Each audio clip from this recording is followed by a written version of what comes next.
Involving people who use services is the key to success of how services operate. TPAS Support offer a package of services and training designed to involve all vulnerable people and often previously excluded groups. We have vast experience of involving service users in the Supporting People programme.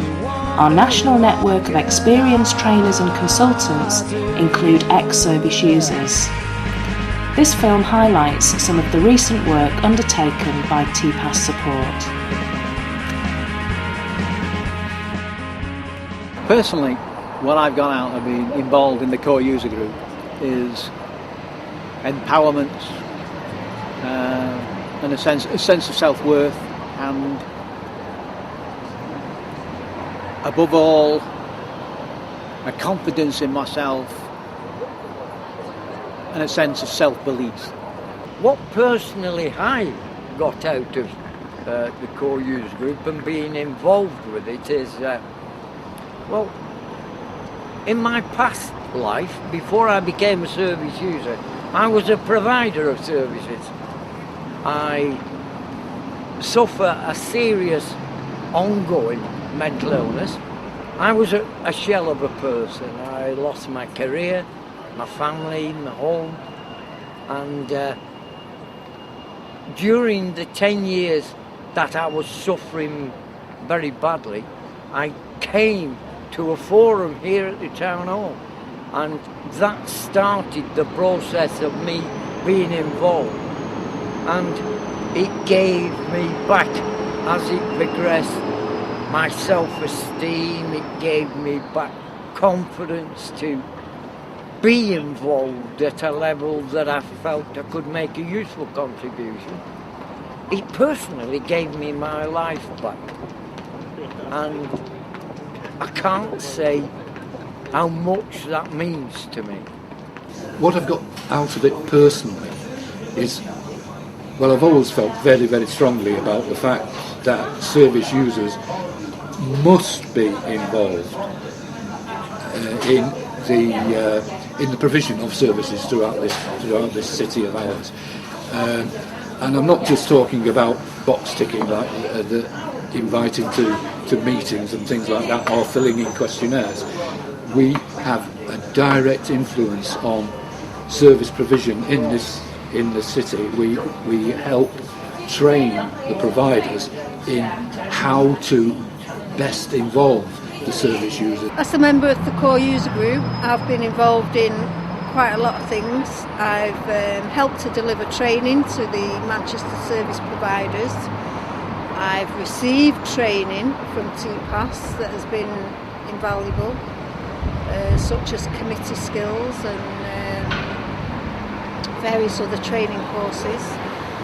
And I've also helped to produce a newsletter for the core user group, which is produced every 3 months. And I participate fully in all the committee meetings. I've acted as secretary on several occasions, and to improve my skills basically. And I've also been involved in conferences. Service user involvement is about taking control of your own life. TPAS has had a major part in the development of the Manchester Core User Group. They've been involved with us for 3 years.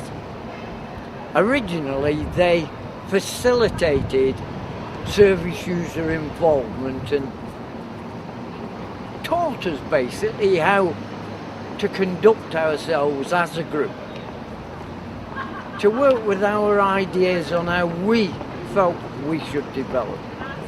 TPAS have expertise in this particular field. For the group that we're working with, they've come a long way. The training came at the right time, we feel, for Water Council, and the trainers, which were Claire and Yvonne, were excellent. They seem to have empowered the group. It's our first meeting since the training, and the group seems still very enthusiastic, still very vocal, and want to get involved in helping to shape the Supporting People programme, which is what they delivered. They delivered information not only on the governance, but also they looked at fears and expectations from the service users, and overall those have been delivered from the feedback that we've had, not only for us as Water Council but for Compass TPAS as an organisation. It's been very positive. As you can see from the service users that we've interviewed today, they're enthusiastic and they still want to be involved in the programme. So overall I can only say that the work they've done has proved to be invaluable. I mean, I think some of the benefits for service users of the Peer Assessor programme are developing skills and confidence, really. So certainly in their role that they'll be taking up as a peer assessor. The kind of broader benefits are outcomes like being more likely to be able to take up paid employment, move into education and training. So many of the kind of outcomes really that the SP programme is looking for. It builds me up, it'll build me confidence the more I do it. I think it's been really good. It's been helpful for me as the chairman of the group to be part of it. I hope I can do the minutes. I think I can. I think, that'll really improve myself. The other thing that I thought was very good about your technique, Jim, was when you were talking about complaints. And Stuart kind of gave you an idea, but you didn't go into too much detail. You just sort of said, you talked about it, but that wasn't really enough for you, so you probed a little bit. Yeah, I mean, I think certainly service users often arrive with a number of concerns and anxieties really about what we're asking them to do. It's quite a big deal, I think, for a lot of them. There's lots of issues around lack of confidence, lack of self-esteem. I think there's the whole thing that you often find anyway in a training setting where people are anxious about speaking out in public for the first time. Everyone's always very worried about role plays, but actually I think the way that we construct the day means that we grow people's confidence as a gradual sort of process, and we find actually that they're really enthusiastic about doing the interview practice. The training covered with things like the QOF, the tender evaluation, the interview skills,